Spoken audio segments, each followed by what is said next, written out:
Hey, what's up guys? It's your boy Rex Sugar. Today we are going to be talking about the thing that I think Modern Warfare 3 campaign probably has proven. Modern Warfare 3 seems to be a pretty rushed title. I know that that's probably not the hardest concept to imagine. I'm pretty sure most people watching this probably agree with that sentiment, but we're going to go a little bit in depth here.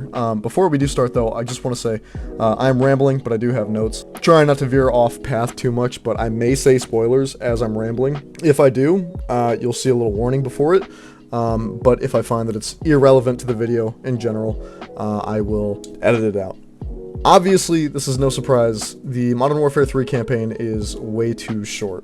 At only 3 hours, it may be the shortest Call of Duty campaign we've ever gotten, and it's pretty obvious that the reason that is because they didn't have enough time to develop the game. And I think the reason why a lot of the open missions were very similar to a lot of the things you see in Warzone is because it was probably one of the easiest things for them to port over to a campaign. Of course, in their marketing, they say, you know, these open world missions, you can play however you like.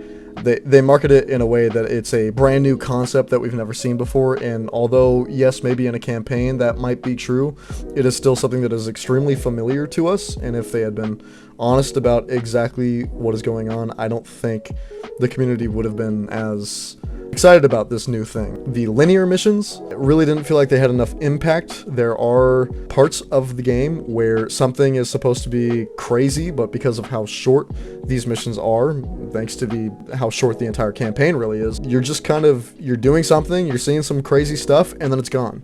And then we're off to the next country to go do some other crazy thing. It just doesn't really feel like there was very much impact, even with the missions that were not open world. Now, this is a spoiler to an extent. The game really did not have a legitimate ending. I wasn't able to play the campaign, so I don't have any first-hand experience with the game, so obviously everything that I'm saying is from a third-person perspective because I watched people play the Call of Duty campaign. The ending just... I was so confused because I was watching and it felt like we were maybe at the halfway point, or even maybe the 3/4 point, whatever. And then all of a sudden, we're hit with this huge moment, this crazy moment that is supposed to be heart-wrenching, and instead of that being the peak, and then we, get to a resolution, that was the resolution. So that was strange. Not a fan of that. Like I said, the game is rushed. I think they really were not able to continue, and I've heard others say this, but I'm just going to say it even if you've heard it before because I agree with it. It seems like they needed it to stop, so they did something crazy, and now we can stop because something crazy happened. That's considered a resolution, right? Question mark? Multiplayer, as everyone knows, only has remastered maps, and I think the reasoning for that is because it would take less time to build those maps from the ground up. I do believe them when they say that they're building them from the ground up, but it's much easier to do that, especially when you already have a reference from 2009, than it is to come up with your own maps, make sure that the flow works, make sure that it's balanced, and then put it out.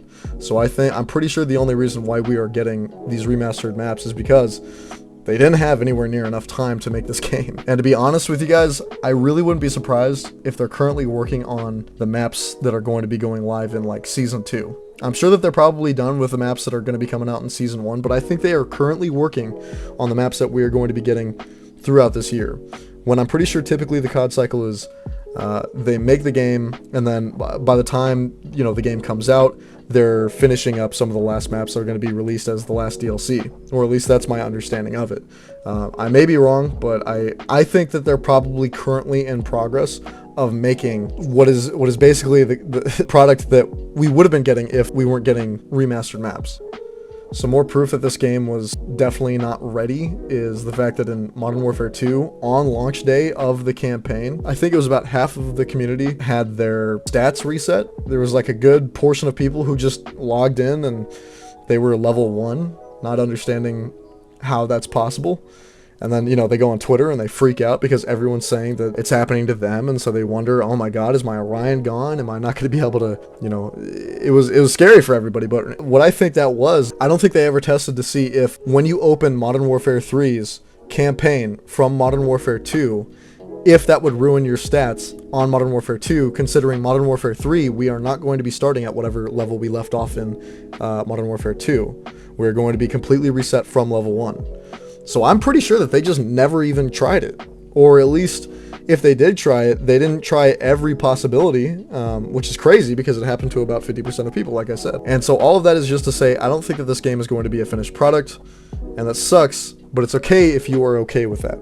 You're probably thinking, no, that's not okay. What do you mean if you're okay with that? I literally mean what I'm saying. The Call of Duty community has proven time and time again that even if the game is completely unbearable, they will still make it the #1 seller of the year. So if you are okay with this game being in shambles, you're probably gonna have fun, I guess. You know, they have the whole slide canceling is back, mobility is better, but the entire concept of this game, aside from it being basically a remastered OG MW2, is them fixing all of Infinity Ward's mistakes. That's all they have. That's all the marketing that they could possibly do for this game. Activision couldn't get a good stronghold of Infinity Ward, so Sledgehammer said, hey, we'll fix everything that they couldn't do because their ears are clogged and full of shit.